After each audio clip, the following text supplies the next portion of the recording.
पयलीं आमी पळय म्हाड्या गाय घोवयो म्हणटाना ते तुमकां सांगता.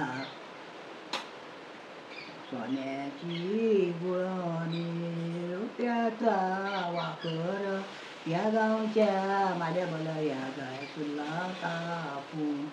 या गांवच्या म्हाड्या बोला या गाय फुलां कापूं.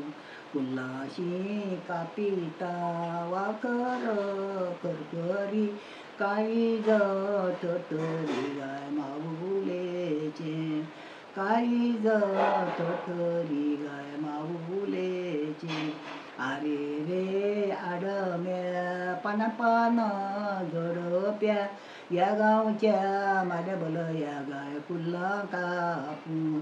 या गांवच्या म्हाड्या बोला या गाय फुलां कापूं. फुलांशीं कापिता वाकर करकरी, काळीज थरथरी गाय माऊलेचें. काळीज थरथरी गाय माऊलेचें.